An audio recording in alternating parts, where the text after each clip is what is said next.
What's up everyone, and welcome back to the channel. So in today's video, I want to answer the question, can you buy an Audi R8 at half price? So in today's market for 2021, you can find Audi R8s with a base price starting right around $142,000, and that can easily climb up to around $200,000 depending on the trim that you go with, as well as any options that you'd like to add. So behind me, this is a first generation Audi R8. It's a 2012 with the V8 and the gated 6-speed manual. It falls into that price range, so between $70,000 and $100,000.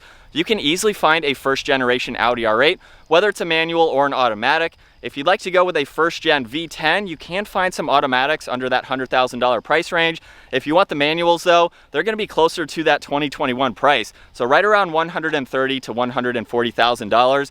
So for half price from a 2021 model, can you still have fun in the Audi R8? We're gonna go over all of that information in today's video, but we're gonna start off with the biggest differences, and that is the fact that the V8 is no longer available. The V8 in the Audi R8 ran from 2008 to 2015, and this was the first engine option for the Audi R8.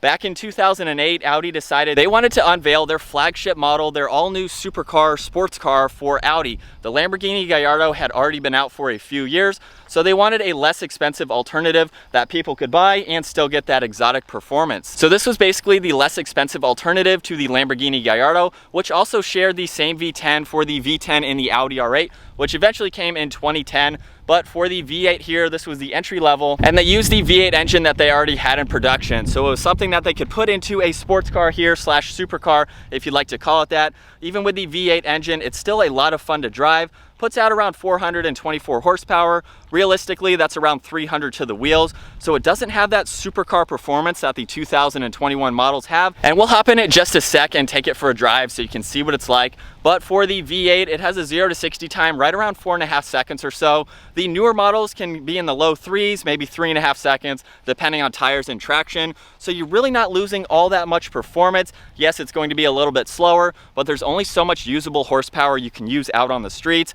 Top speed for this car is around 187. Newer models, it's closer to 200. Realistically, you're never going to use those numbers. I've been about 140 miles an hour in this car out on the track, and that's really the only place that you can go. And with a limited top speed of 140, doesn't really matter what vehicle that you're in. So you can still get those supercar looks with the sports car performance and still have a great handling vehicle. And what I love the most about spending less than half of a 2021 model is the fact that you get that gated 6-speed manual. This is something that is very rare. You'll find it on the Gallardos, some Ferrari models, and unfortunately supercars are going away from the manual transmission. They're switching to some kind of dual clutch or automatic transmission. With the horsepower gains for the 2021 models, they're simply getting too fast for the manual, and the manual is dying. So if you'd like to spend less than half, you can still enjoy that manual transmission. So we're going to take a look at all the exterior differences now between this first gen and the second gen. You'll notice right off of the bat that the first gen has more of a modern classic design to it compared to the second gen that has a lot more crisp and edgy lines to it. You'll notice too on the second gen front end, a lot more squared off finishes, including the hexagonal style for the grille. On the first gen here, you can see we have all these slats up underneath the headlights, as well as more of a rounded-ish shaped for the grille with a gloss black running right through the middle. So it's not as edgy as the second generation, but it still has a great look to it. We'll go ahead and take a look at the front trunk storage space now while we're up front. This makes it for a very practical daily driver. As you can see, I have my camera gear on one side. A lot more storage space can go on the other side there. So it's really nice and helpful to have for a mid-engine vehicle like this. It gives you that extra practicality that you're looking for. But as we work our way to the side profile now, my car is not stock. It came with black brake calipers as well as the chrome surrounding the Audi logos, so I made those changes there. But I love the finish for these wheels. There were a few different options that you could get. This was more of the dark titanium gray finish, which I really like. The newer generations do have some other different wheel options, of course. You can see we have really nice lines that run underneath the side mirrors there all the way to the release handle. And then the biggest difference is the iconic side blades for the Audi R8. So on the first generation, you can see they are one solid piece. On the second generation, they basically took from the top of the door here right to the handle, went right through the middle, and made that body colored. So technically, I could wrap that and make it look more like the second generation, but I do prefer the solid one piece, especially being finished off in carbon fiber. It really just gives it that great side profile design. As we work our way to the rear now, the deck lid spoiler is a little bit different. You can see I have the dual exhaust on both sides. For the V10 models, they opted to go with the single oval, so it's a dual exhaust on both sides. They don't have as many of these fins, so you can see a little bit more of the exhaust. And then as you can see, I have the spoiler up at the moment, so it's a little bit more squared off in the rear end as you saw up front. This has just more of that modern classic design, as I mentioned. And so before we take a look at the interior, I do want to pop the lid for the engine. In order to do that, I do have to turn on the electronics, and then there is a button just behind the driver's seat here, so you can pull on this to go ahead and open up that hatch. And now we can take a look at this V8 engine. So I'll just open the hatch on both sides here, and we have that V8. So this is a naturally aspirated engine, produces right around 424 horsepower and around 385 pound-feet of torque. To the wheels, I know that these are dynoing right around 300, so by modern standards, that is not a lot of horsepower, but it's very usable for the weight of this vehicle and out on the road. So now, let's go ahead, take a look at the interior here. We have a very large opening door, making this very convenient to exit and enter. You'll notice that this model has the carbon fiber trim, so you can still get all the modern goodies in the older models like this. This was a great option back in 2008, of course. You could still get that option. This also has leather and heated seats, which is really nice to see. As we work our way in now, door sill is not all that large, again, making it easier to enter and exit. We have that gated 6-speed manual, which I just love to see. So with the key in, we'll go ahead and turn the ignition on. You'll see we have an analog for the gauge setup here with the tach and the miles per hour. Very basic, but it has all the usable information that you need. On the second gens, you do have the virtual cockpit, which I think is a really nice touch to see. So that is one update that I think would be great if you could add it to this model here. We do have the screen with navigation right in the middle. It's not a touchscreen system, but you have all these controls here, which does make it easy to go through. I honestly don't use this screen all that much. It does, however, have the wireless music, so I can have that for Bluetooth to my phone, as well as being able to talk on the phone with Bluetooth. So we have that control here. You have volume, your tuning on the left side there. So it has all the basics without going overboard with anything that you don't need. Now, not to say the second gen doesn't have anything you don't need. It's really nice, though, to see that virtual cockpit right in the center, and it's a little bit different layout for the middle here. You'll notice the carbon fiber right in the middle. We have 2 cup holders, making it more practical, of course, and a little bit of storage space behind the seats. Also, this model has Alcantara, so there were a lot of options for the first generation, and it looks like a pretty modern interior. It's not really outdated as far as technology, maybe a little bit, of course. Alright, so as we get the Audi R8 out on the road now, the first thing that I have to talk about is that 6-speed manual transmission. As I mentioned earlier, this is something that is very rare. You only find this in the Lamborghini Gallardos, some older model Ferraris, and even the Audi R8. So it was very cool to see them incorporate that into their very first supercar / sports car. And just the mechanical feel of this and the downshifts, it's so much fun to play with. And to me, that just makes the driving experience of the Audi R8 that much more fun. Now, you can get the V8 with the R-tronic transmission. To me, I don't think that's quite as fun. I have been able to drive that car, and it's very slow with the paddles. They're very small paddles too. They're not column mounted like in a GTR, so it really doesn't give you that extra sporty feel having these little shifters right behind the steering wheel. Now, not to say that's not a bad option if you don't want the manual, but to me, with this amount of horsepower, it's not a crazy amount, so it makes it a lot more driver engaging, at least for me, to have this manual and to be able to play with all of these gears. So even out on the road, you have plenty of usable horsepower. Woo! And it just makes it that much more fun. So for half the price of a 2021, you can get that driver and focused car that is just so much fun to go through these gears. And to me, that's what it's about. I mean, if you can enjoy the automatic, great. We're gonna give it some more gas here. To me, it just doesn't get old. And like I mentioned earlier, you can get an exotic looking car for less than exotic car prices. So well under $100,000 for the model that I'm in right now.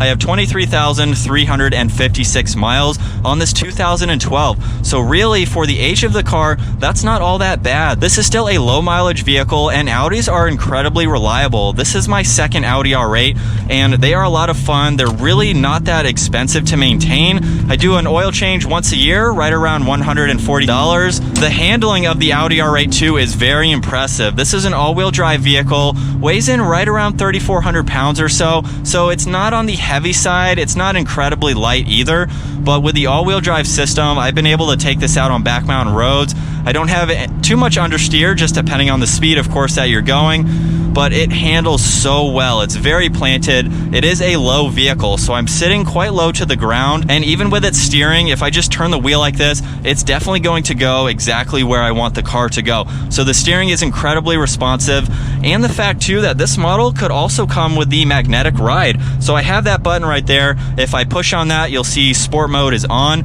and it really stiffens up this car. I'm not on the most, I'm not on a smooth road, I should say. It's not very bumpy either, but just by pushing on that button, I'm bouncing around just a little bit. We have the popo there. Hopefully we can have some fun here in a little bit. But if I take that button off right now, we're back to a nice, smooth, comfortable ride. Not a whole lot of wind noise in the Audi R8 either, so that makes it for a practical daily driver. And again, if you don't want to spend six figures, but you still want to have the fun in this car,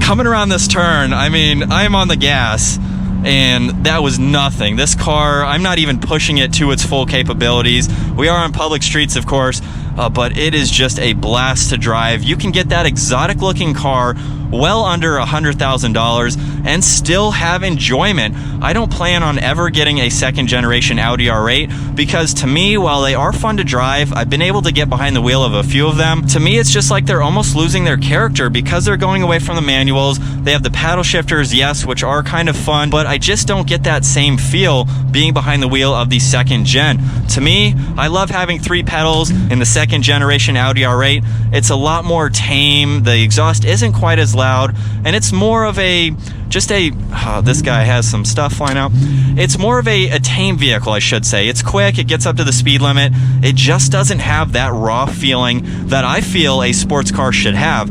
So while this is not a supercar technically, we do have the V10 option that you can get with the manual. That's pushing right around 540 horsepower or so. So it's about 100 horsepower more than the V8 here. You just still have that supercar feel in a sports car like this. So I love how we have that aspect to it. And I also just want to jump back to some of the tech that this model does have. We have the backup camera, which I don't think I mentioned, along with sensors for front and rear. So it's very easy to pull this into my garage. I can get up close to any kind of objects, and it really just makes it that much more usable. I drive this almost every single day because of how fun it is to drive and the tech that it has. Again, everything that you need without going to things that you don't necessarily need. So I use everything that's on the interior of this model. But like I said, I use everything on this interior here. There's nothing that I don't wish I had, aside from maybe the virtual cockpit, which has all that information laid out right in front of you. But to me, I want a driver-focused car. I want to get in, I have three pedals, that's basically all I need. I do have the navigation, which sometimes I put the map on, just so I can see the turns coming up on some back roads, and that way I can be prepared for what gear I want to be in, how much gas and brake that I need for the turn that's coming up. All right, so here's an instance with the V8 pulling out into traffic.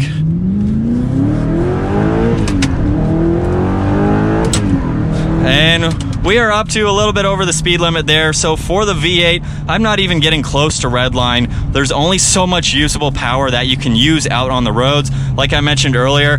And to me, that is just so much more fun. Now, I'm not trying to bash on the second gen Audi R8s. I think they are phenomenal vehicles. If that's something that's in your budget, great, go for it. It's a phenomenal car, very great as a daily driver. Like I said, I almost drive this every single day. I've put around 3,000 miles on it in 3 months, so I love driving it. But if you're looking to spend less than half, okay. So yeah, the manual, you have a little bit more driving. I didn't quite get it into fourth gear there with the clutch. You know, I've been driving this car 3,000 miles. I put 10,000 on my last R8. It happens, but it makes it like you have to get the perfect shift. When you get the perfect shift in the gated manual, it's very, very satisfying. And that's what I love about this car, because you can screw up. I've stalled in it before, I'll admit that. Not too often, but it's fun because when you get it right into that next slat there, it's very, very satisfying to feel that click. And you just don't get that same feeling in the automatics. But to me, spending less than half the price for a lot more miles per gallon with this manual here, I think it's worth it to me. You're gonna save a lot of money.